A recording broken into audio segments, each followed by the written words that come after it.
करवा माता की जय। हम आपके लिए करवा चौथ व्रत की पौराणिक कहानी लेकर आए हैं। एक समय की बात है, एक साहूकार के 7 बेटे व एक बेटी थी। कार्तिक मास की कृष्ण पक्ष की चतुर्थी के दिन साहूकारनी ने अपनी बहुओं व बेटे के साथ करवा चौथ का व्रत रखा। जब साहूकार के बेटे भोजन करने बैठे तो वे अपनी बहन से खाना खाने को कहने लगे, तो वह बोली, भैया अभी चांद नहीं निकला है, मैं चांद को अर्घ देकर ही अपना व्रत खोलूंगी। साहूकार के बेटे अपनी बहन से बहुत प्रेम करते थे।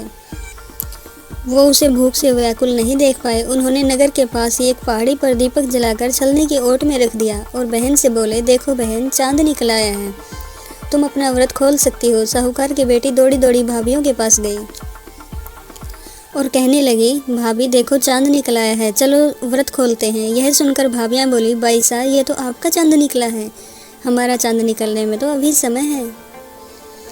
भूख से व्याकुल साहूकार की बेटी चांद को अर्घ देकर भोजन करने बैठ गई। जैसे ही उसने पहला निवाला तोड़ा तो उसे छींक आ गई। दूसरा निवाला खाने लगी तो उसमें बाल निकल आया और तीसरा निवाला तोड़ते ही उसके ससुराल से बुलावा आ गया। पति बीमार है, जैसी भी हालत में है, तुरंत ससुराल पहुँचे।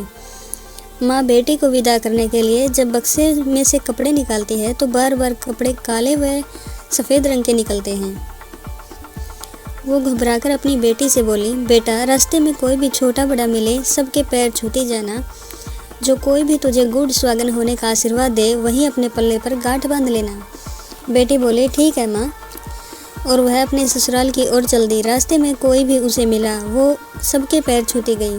सब ने सुखी रहो, खुश रहो, पीहर का सुख देखो, ऐसा आशीर्वाद दिया। देखते ही देखते वो अपने ससुराल पहुंच गई। ससुराल के आंगन में छोटी ननंद खेल रही थी। जब उसके पास गई तो उसने आशीर्वाद दिया, सदा सौभाग्यवती रहो, पुत्रवती हो। यह सुनते ही उसने अपने पल्ले पर गांठ बांध ली और अंदर गई तो देखती है उसके पति का शव रखा है और उसे ले जाने की तैयारी हो रही है। वो बहुत रोई। जैसे ही उसके पति को ले जाने लगे वो रोती हुई बोली, मैं इन्हें कहीं नहीं जाने दूंगी। जब कोई नहीं माना तो बोली, मैं भी इनके साथ ही चलूंगी। जब वो भी नहीं मानी तो बड़े बूढ़े बोले, ले चलो, इसे भी साथ ही ले चलो। सबके साथ शमशान चली गई।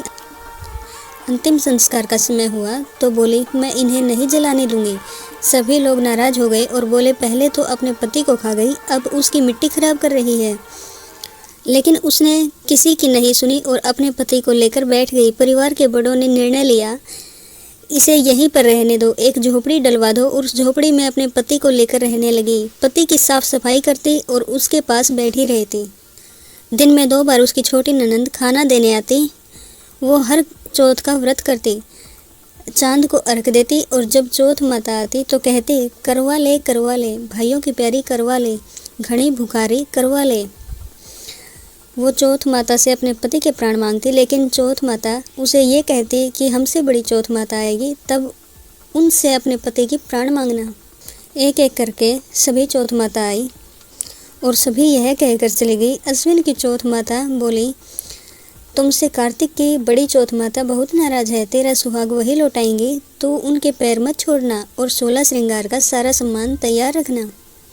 जब कार्तिक मास की बड़ी चौथ माता यानी कि करवा चौथ माता आई तो उसने अपनी छोटी ननंद से 16 श्रृंगार का सारा सामान मंगवाया, करवे भी मंगवाए। जब सास को यह पता चला तो वो बोली, पागल हो गई है, जो मांगती है दे आओ।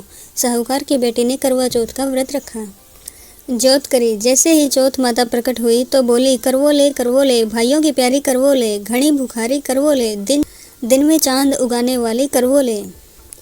उसने उनके पैर पकड़ लिए और बोली, माता मेरा सुहाग वापस करो। चौथ माता बोली, तू तो बहुत भूखी है, 7 भाइयों की प्यारी बहन है, सुहाग का तेरे लिए क्या काम। माता मैं आपके पैर तब तक नहीं छोड़ूंगी जब तक आप मेरा सुहाग वापस नहीं करते। चौथ माता ने एक एक करके उससे सुहाग का सारा सामान मांगा और उसने 16 श्रृंगार का सारा सामान माता को दे दिया। चौथ माता ने आंखों से काजल निकाला, नाखूनों से मेहंदी निकाली, मांग से सिंदूर निकाला और उसे करवे में घोलकर छोटी अंगुली से उसके पति को छींटा दिया। छींटा देते ही उसका पति जीवित हो गया और चौथ माता जाते जाते उसकी झोपड़ी पर लात मार गई, जिससे उसकी झोपड़ी महल बन गई। उसका पति जीवित हो गया। जब छोटी ननंद खाना लेकर आई तो देखा भाभी की झोपड़ी की जगह एक महल खड़ा है। ननंद को देखते ही वो दौड़ी दौड़ी उसके पास आई और बोली, बाईसा देखो आपका भाई वापस आ गया है, जाओ सासू जी से कह दो गाजे बाजे से हमें लेने आए। छोटी ननंद दौड़ी दौड़ी माँ के पास गई और बोली, माँ भाई जिंदा हो गया है। माँ बोली, भाभी के साथ साथ तेरा भी दिमाग खराब हो गया है। वो बोली, नहीं माँ, मैंने देखा सच में भाई जिंदा हो गया है। सभी घरवाले गाजे बाजे के साथ अपने बेटे को लेने पहुँचे। बेटे को जिंदा देखकर सास बहू के पैर छूने लगी और बहू सास के पैर छूने लगी। सभी घरवाले गाजे बाजे के साथ अपने बेटे को लेने पहुँचे। बेटे को जिंदा देखकर सास बहू के पैर छूने लगी और बहू सास के पैर छूने लगी। बहू बोली, माताजी देखो आपका बेटा वापस आ गया है। सास बोली, बहू मैंने तो साल भर पहले ही इसे भेज दिया था, ये तो तेरे भाग्य से वापस आया है। हे चौथ माता, जैसी पहले लड़की के साथ करी वैसे किसी के साथ मत करना, और जैसे बाद में उसे अमर सुहाग दिया वैसे ही इस कथा को कहने सुनने वाले और हुकार भरने वाले सभी पर कृपा करना। जय करवा माता की जय।